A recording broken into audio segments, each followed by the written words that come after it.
Bonjour les amis. Les versions les plus utilisées sont celles équipées d'un moteur turbo-essence de 2 litres.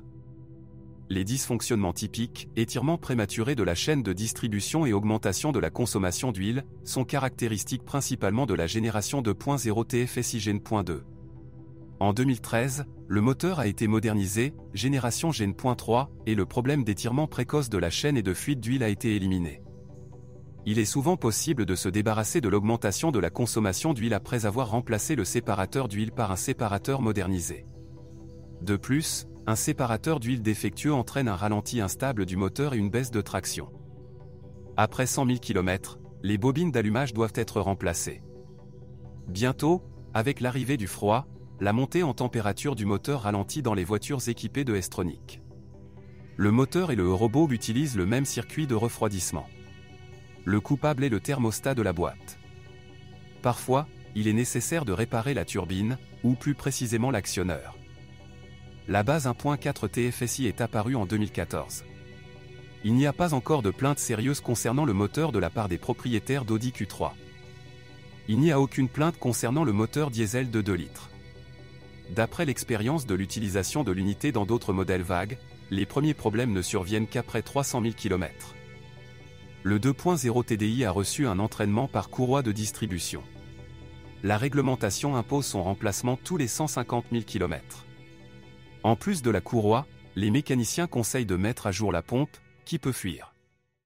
Les voitures de base équipées du 2.0 TDI, 140 chevaux, et du 1.4 TFSI, à partir de 2014, plus faibles avaient une traction avant et une transmission manuelle à 6 vitesses.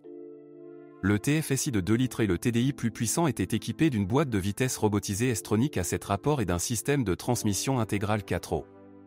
Moyennant un supplément, S-Tronic a également été installé dans une paire de 1.4 TSI, mais avec une boîte à 6 vitesses.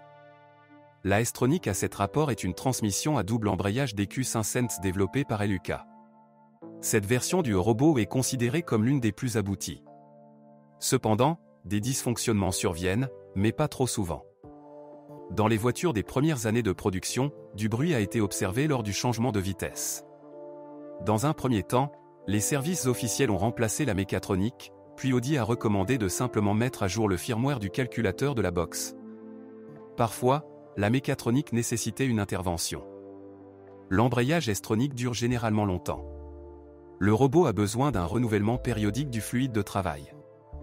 Dans le système exclusif 4 roues, un rôle décisif est joué par l'embrayage multidisque à commande électronique Haldex de la 4e génération, et après restylage, la 5e génération. Parfois, l'embrayage tombe en panne après 150 à 200 000 km.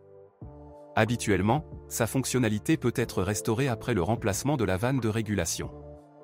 L'essieu avant est doté de jambes de force McPherson avec des triangles en aluminium forgé.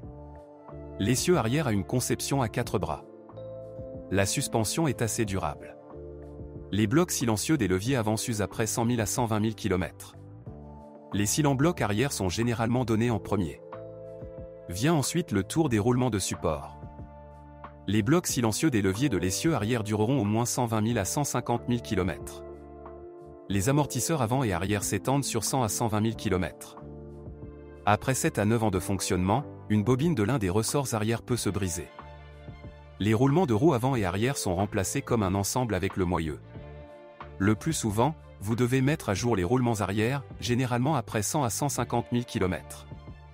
Sur les échantillons pré-restylage, des micro-fissures sont constatées dans les vitrages des phares au bout de 6 à 8 ans.